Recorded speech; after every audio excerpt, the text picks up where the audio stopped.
Hello students, welcome to word channel. आज के इस वीडियो में मैं आप लोग को पढ़ाने वाला हूँ क्लास 11th ओसीएम से। आज का हमारा चैप्टर नंबर 1 है और उसका टॉपिक है meaning and causes of business risk. तो आज के इस वीडियो में हम लोग ये देखेंगे कि बिजनेस रिस्क क्या होता है और कौन से रीजंस है यानी कि कॉजेज है जिसकी वजह से बिजनेस रिस्क देखने को मिलता है। और एक और बात मैं आपको बता दूं, अगर आप लोग ने हमारे चैनल को सब्सक्राइब नहीं किया तो कर लेना, बिकॉज आपका जब तक 12th फिनिश नहीं हो जाएगा तब तक मैं आपके लिए ऐसे ही बढ़िया वीडियोस लाता रहूंगा। और मैं गारंटी देता हूं पूरे YouTube पे ऐसा कोई भी चैनल नहीं होगा जो हमारे जैसा कंटेंट प्रोवाइड करता होगा। तो चलिए शुरुआत करते हैं आज के इस वीडियो की। सबसे पहले बात करें तो बिजनेस रिस्क होता क्या है। तो देखो क्या दे के रखा है यहाँ पे, there is uncertainty of profit और लॉस इन द बिजनेस। यानी कि सीधी सी बात है कि कोई भी बिजनेस होता है ना, उसमें प्रॉफिट भी हो सकता है या तो लॉस हो सकता है। कोई भी बिजनेस ऐसा नहीं कहेगा कि हमारा सिर्फ और सिर्फ प्रॉफिट ही होगा, चांसेस है कि लॉस भी हो सकता है, डिपेंड करता है। और ये किस चीज पे डिपेंड करता है, तो कुछ अनसर्टेन इवेंट्स हो जाते हैं जो हमने सोचा भी नहीं होता।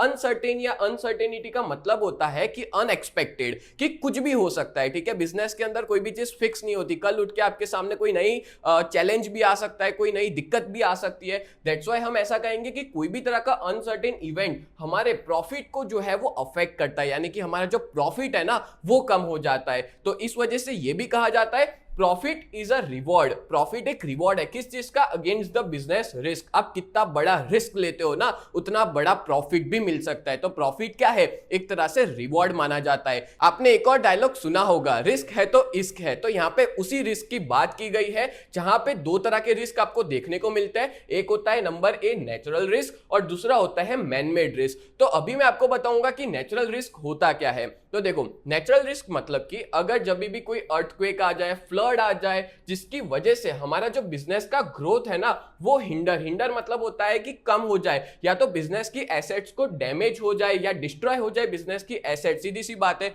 अर्थक्वेक आएगा, पूरी की पूरी बिल्डिंग जो है वो गिर जाएगी। और फ्लड आने से पूरा का पूरा हमारा शहर जो है वो पानी में डूब जाता है, जिससे बहुत नुकसान होता है, खास करके बिजनेस को। गुड्स डैमेज हो जाते हैं, एसेट्स जो है वो डैमेज हो जाते हैं। ठीक है, and the business has no control over natural risk. अगर नेचुरल रिस्क होता है तो बिजनेस का कोई कंट्रोल नहीं है। जैसे ऐसा स्टॉर्म आ जाए, आंधी तूफान आ जाए, हमारे गुड्स बाहर पड़े, सारे खराब हो जाए, पूरा पानी भर जाए शहर में, हमारी दुकानों में पानी भर जाए, तो उससे क्या है, सारा गुड्स जो है वो खराब हो जाएगा। खास करके कोई इलेक्ट्रॉनिक प्रोडक्ट्स हुई तो पानी से तो और खराब हो जाएगी। ठीक है, तो इसको ही बोलते हैं नेचुरल रिस्क, जिसपे बिजनेस का कोई कंट्रोल नहीं। हम कितना भी ट्राई करें हम इस पे कंट्रोल नहीं रख सकते। अब आगे बात करें तो मैनमेड रिस्क क्या होता है। तो देखो मैनमेड रिस्क की वजह से भी हमारे बिजनेस का डेवलपमेंट जो है वो रुक जाता है और बिजनेस को लॉस सफर करना पड़ सकता है। देखो रिस्क है ना, उसकी वजह से आपको प्रॉफिट भी हो सकता है और लॉस भी हो सकता है, पर ये ऐसे रिस्क बताए मैनमेड रिस्क और नेचुरल रिस्क जिसकी वजह से आपको लॉस सफर करना पड़ सकता है। आगे बात करें तो ये रिस्क कौन से होंगे, मैनमेड रिस्क में कौन से टाइप के रिस्क होते हैं। तो बहुत ईजी है, स्ट्राइक ऑफ एम्प्लॉय। मान लो आप हमारे यहाँ पे जितने भी एम्प्लॉयज काम करते हैं सारे के सारे एम्प्लॉय स्ट्राइक पे चले जाए तो क्या होगा, बिजनेस टोटली बंद हो जाएगा, हमारा बिजनेस रुक जाएगा। ठीक है, तो आपने देखा होगा बहुत सी बार, हमारे मांगे पूरी करो, इस तरह से सारे के सारे एम्प्लॉयज जो है वो किस पे आ जाते हैं, धरने पे बैठ जाते हैं, स्ट्राइक कर लेते हैं। या तो मान लो मार्केट में टेक्नोलॉजी चेंज हो जाए, हमारे बिजनेस की टेक्नोलॉजी पुरानी हो जाए। से फॉर एग्जांपल अभी भी हमारा फोन, मान लो मैं एक ऐसी कंपनी चला रहा हूं जो बटन वाले फोन बनाता है, तो मार्केट में डिमांड ही नहीं है, टेक्नोलॉजी बदल गई, या तो फिर वो डब्बे कंप्यूटर है वो बनाते हैं। ठीक है, तो जब भी टेक्नोलॉजी बदलती है ना तो बहुत दिक्कतें होती है बिजनेस को। एंड चेंज इन टेस्ट, लोगों का टेस्ट और प्रेफरेंस चेंज हो जाए, लोगों की डिमांड जो है वो चेंज हो जाए, जिसकी वजह से भी हमारा प्रॉफिट कम हो जाता है, बिजनेस को लॉस सफर करना पड़ सकता है। या तो फिर पॉलिटिकल अनस्टेबिलिटी, यानी कि इनस्टेबिलिटी मतलब होता है बार बार सरकारें बदल रही है जिससे देश का नुकसान होता है। जैसे आपको पता होगा पाकिस्तान के अंदर कोई भी आज तक प्राइम मिनिस्टर जो है वो 5 इयर्स की टर्म पूरी नहीं कर सका, तो वहां पे बहुत ज्यादा पॉलिटिकल इंस्टेबिलिटी है जिससे सबसे ज्यादा नुकसान बिजनेसेस को होता है। फिर मान लो मार्केट में कंपटीशन बढ़ जाए तो उस सिचुएशन के अंदर भी हमारा लॉस हो सकता है, क्योंकि देखो मार्केट में कंपटीशन बढ़ती है तो हमको क्या करना पड़ेगा, उससे सस्ता बेचना पड़ेगा, तभी मार्केट में हम टिक पाएंगे। ठीक है, तो ये कुछ ऐसे रिस्क बताए जो कि कैसे है, मैनमेड रिस्क है। बोलो क्लियर हो गया। तो दो तरह के रिस्क पड़े, एक पड़ा नेचुरल रिस्क और दूसरा पड़ा मैनमेड रिस्क। अब आगे बात करें तो causes of business risk. Causes को हम लोग रीजन भी कहेंगे कि कौन से रीजंस है बिजनेस रिस्क के। तो देखो टोटल 6 रीजंस है। Number 1 change in technology, number 2 threat of substitute products, then competition, legislation, uncertainty of demand और फिजिकल रिस्क। एक एक करके मैं आपको डिटेल में बताऊंगा। अच्छा, एक और चीज बता दूं, ये वाला क्वेश्चन जो है ना वो बहुत ही ज्यादा इंपॉर्टेंट है। आपको आपकी एग्जाम में ये क्वेश्चन 5 मार्क्स के अंदर देखने को मिलेगा कि बताओ मीनिंग क्या है बिजनेस रिस्क का और उसके कॉजेस क्या है। ये 5 मार्क्स का क्वेश्चन है जहां पे आप लोग बेस्ट आइडिया दूं ना तो आप लोग हेड पॉइंट्स अच्छे से करके जाना, अंदर आप खुद बना के भी लिखोगे ना तो भी चल जाएगा। मैं जो बोल रहा हूं ना सिर्फ उतना अच्छे से सुन लो, आप खुद बना के लिख सकते हो एग्जाम में। बस आपको याद क्या करना है, हेड पॉइंट्स याद करने हैं। ठीक है, चलो एक एक करके डिटेल में समझते हैं। Number 1 is change in technology. तो देखो टेक्नोलॉजी चेंज मतलब क्या होता है, तो जब भी कोई भी तरह का चेंज होता है, मतलब changes are necessary in production method में, जब भी हम कोई चीज का प्रोडक्शन करते हैं तो बदलाव जरूरी है due to invention in technology. क्योंकि देखो आज की डेट में क्या है, हर बार, हर एक दिन, हर एक हफ्ते, हर एक महीने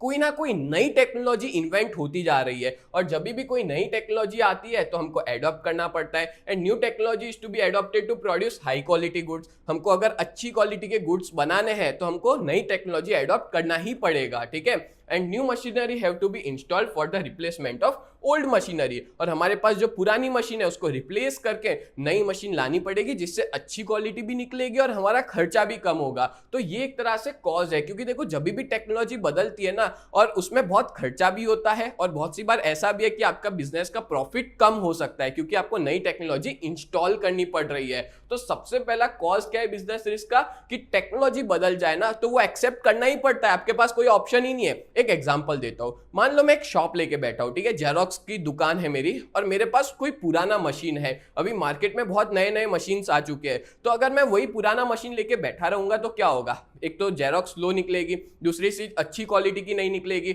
और अगर मैं नया मशीन इंस्टॉल कर लूंगा तो क्या होगा, फटाफट भी निकलेगी और खर्चा भी कम लगेगा एक जेरोक्स निकालने में। तो कहने का मतलब यह है कि नई टेक्नोलॉजी आती है तो हर बिजनेस को एडॉप्ट करनी पड़ती है। जैसे एग्जांपल ले लो नोकिया वाले ने नई टेक्नोलॉजी एक्सेप्ट नहीं की, स्मार्टफोन नहीं बनाए, तो जिसकी वजह से क्या हो गया, पूरी कंपनी डूब गई। ठीक है, तो ऐसे बहुत सारे एग्जांपल्स है जो चेंज इन टेक्नोलॉजी के अंदर आते हैं। चलो आगे बढ़ते हैं। Number 2, threat of substitute products. ये बहुत गंदा है, मतलब कि थ्रेट ऑफ सब्स्टिट्यूट प्रोडक्ट मतलब होता है बहुत सी बार कस्टमर हमारी प्रोडक्ट को छोड़ के सब्स्टिट्यूट प्रोडक्ट को खरीद लेते हैं और उसके पीछे का कारण भी क्या है, चेंज इन टेक्नोलॉजी। जैसे आपको पता होगा पहले के टाइम पे ना सब लोग फाउंटेन पेन यूज करते थे, बट आज की डेट में क्या है, सब लोग बॉल पेन यूज कर रहे हैं। तो क्या हुआ, सब्स्टिट्यूट प्रोडक्ट में कन्वर्ट हो गए सब लोग, अब फाउंटेन पेन कोई नहीं यूज करता। अगर मान लो मेरी कंपनी फाउंटेन पेन बनाती है तो क्या होगा, लॉस में चली जाएगी ना। दैट्स व्हाई बॉल पेन का आज की डेट में सब लोग यूज कर रहे हैं। तो ऐसे प्रॉब्लम्स हो सकते हैं। पहले आपको पता है सब लोग कॉपर और ब्रास के जो बोलते हैं ना बर्तन होते हैं, वेसल्स, वो यूज करते थे, बट आज की डेट में सभी लोग किसके बर्तन यूज करते हैं, स्टील के। इवन आपकी जो थाली है, बर्तन है, सारे स्टील के हैं, बट पहले कॉपर ब्रास के यूज किया करते थे। आपको पता होगा पहले लोग रेडियो बहुत सुनते थे, रेडियो का यूज बहुत ज्यादा था, पर अब क्या हो गया है, रेडियो कोई नहीं देखता, अब सब लोग टीवी देखते हैं, टेलीविजन देखते हैं। जिससे क्या है, जो कंपनी ये प्रोडक्ट्स को प्रोड्यूस करती है ना उनको बहुत बड़ा लॉस फेस करना पड़ा है। तो यही है थ्रेट ऑफ सब्स्टिट्यूट प्रोडक्ट्स। बोलो क्लियर हो गया। अब आगे बढ़ने से पहले मैं आपको एक इंफॉर्मेशन देना चाहता हूं। अगर आप लोग हमारी ऑनलाइन बैच में ज्वाइन करना चाहते हो ना और अगर अच्छे से अपनी प्रिपरेशन करना चाहते हो तो बहुत ही रिजनेबल रेट में 2999 यानी 3000 में आपको 4 मेन सब्जेक्ट मिलेंगे, अकाउंट, स्टैटिस्टिक्स, इकोनॉमिक्स और बीए, जहां पे आपको एक्सपर्ट फैकल्टीज के लाइव लेक्चर्स भी मिलेंगे as well as recorded videos भी मिलेंगे। सच बता रहा हूं, हमारे इस बैच में ज्वाइन हो जाओ, जिससे आपका ही फायदा है। पूरा आपका 11th बहुत ही बढ़िया तरीके से प्रिपरेशन हो जाएगा, आपकी स्कूल की एग्जाम बहुत अच्छी जाएगी और जब चाहे तब रिकॉर्डेड वीडियोस तो देख ही सकते हो। और साथ साथ में हर संडे हम लोग टेस्ट भी लेंगे आपका। तो जल्द से जल्द हमारे ऐप में ज्वाइन हो जाओ और अगर ऐप को डाउनलोड नहीं किया है तो प्ले स्टोर पे यूजीटी नाम है और ऐप स्टोर पे माई इंस्टीट्यूट नाम है। और अगर कोई भी तरह की दिक्कत है तो आप इस नंबर पे कांटेक्ट कर सकते हो। ठीक है, चलो आगे बढ़ते हैं। Next causes of business risk में नंबर 3, कंपटीशन। अच्छा, कंपटीशन क्या इफेक्ट करेगा, सीधी सी बात है, अगर जब भी मार्केट में कंपटीशन बढ़ती है ना तो उससे बिजनेस रिस्क भी बढ़ता है। ठीक है, और जो डायरेक्टली हमारे बिजनेस के प्रॉफिट को अफेक्ट करता है। कैसे, देखो बताता हूं। The sales price of the product is to be reduce and advertisement expense are to be incurred by business unit. अब देखो मार्केट के अंदर हमको हमारा बिजनेस चलाने के लिए,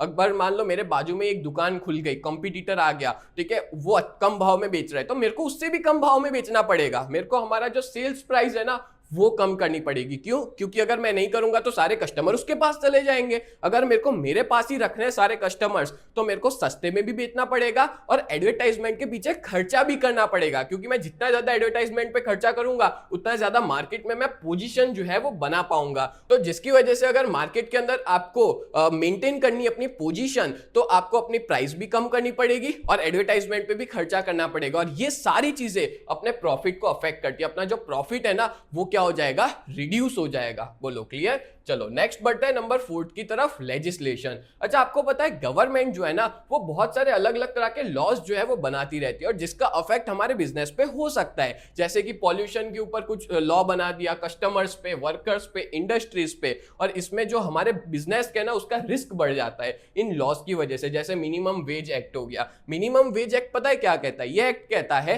कि मार्केट में जितने भी बिजनेस है उनको मिनिमम अपने यहाँ पे जो वर्कर्स या लेबरर्स काम करते हैं उनको इतना पेमेंट तो करना ही पड़ेगा। जैसे दिन का 500 रुपए मिनिमम देना ही पड़ेगा। और बहुत सी बार अगर मान लो मैं नया नया बिजनेस स्टार्ट किया है, मेरे पास इतना पैसा नहीं है कि मैं उनको दे पाऊं, तो ऐसे सारे लॉ जो है वो हमारे बिजनेस रिस्क को अफेक्ट करते हैं। फिर फैक्ट्री एक्ट आ गया, तो ऐसे काफी सारे एक्ट है। कंज्यूमर प्रोटेक्शन एक्ट है, ठीक है, पॉल्यूशन एक्ट आ चुका है। तो वो हमारे बिजनेस के डिसीजंस, मतलब हम लोग बहुत खुल के डिसीजंस नहीं ले सकते और हमारे प्रॉफिट पे भी कहीं ना कहीं ये इफेक्ट करते हैं। बोलो क्लियर हो गया?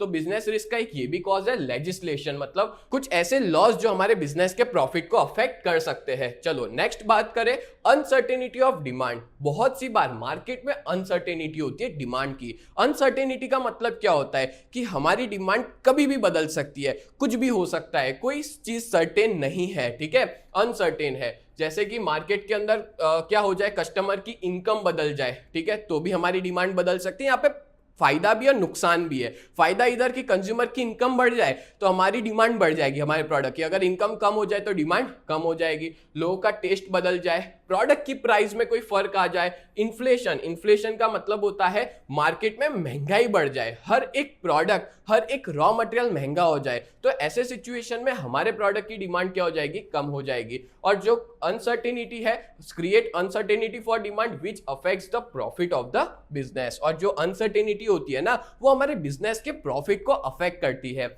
आखिरी बात करें नंबर 6, फिजिकल रिस्क। फिजिकल रिस्क मतलब क्या होता है? तो बहुत सारी बार damage to the assets which are utilised in business create physical risk. बहुत सारी बार हमारे एसेट्स डैमेज हो जाते हैं। जैसे मान लो मशीन हमारा खराब हो गया, आपको पता है ये बड़ी बड़ी फैक्ट्रियां होती है ना, वहां पे बहुत महंगे मशीन्स लगे होते हैं। अगर मान लो वो खराब हो जाए तो पूरा प्रोडक्शन रुक जाएगा, पूरा बिजनेस बंद हो जाएगा, ठीक है, जब तक वो मशीन रिपेयर नहीं होगी ना। और उसको रिपेयर करने के लिए भी फॉरेन से लोग बुलाए जाते हैं जो बहुत बड़ी बड़ी मशीनरी होती है। तो ऐसी सिचुएशन में बिजनेस को रिस्क देखने को मिलेगा, इसको फिजिकल रिस्क कहते हैं। या तो कोई इक्विपमेंट खराब हो गया, या तो फिर लाने ले जाने में डैमेज इन ट्रांजिट मतलब होता है ट्रांसपोर्टेशन करते वक्त वो गुड्स डैमेज हो गया, तो ये सारी चीजें फिजिकल रिस्क में आती है। तो इस तरह से हमने टोटल 6 कॉजेस पढ़ लिए और बिजनेस रिस्क पढ़ लिया कि बिजनेस रिस्क होता क्या है। तो उम्मीद करता हूं ये पूरा वीडियो आपको बहुत अच्छे से समझ में आया होगा। एक और चीज बता दूं कि डिस्क्रिप्शन में एक व्हाट्सएप ग्रुप की लिंक देके रखी है, आप सभी लोग उस व्हाट्सएप ग्रुप में ज्वाइन हो जाओ, जहां पे हम लोग ये सारा मटेरियल भी आपको प्रोवाइड करेंगे और हर तरह के अपडेट्स जो है वो उस ग्रुप में आपको मिलते जाएंगे। तो उम्मीद करता हूं ये पूरा लेक्चर आपको बहुत अच्छे से समझ में आया होगा।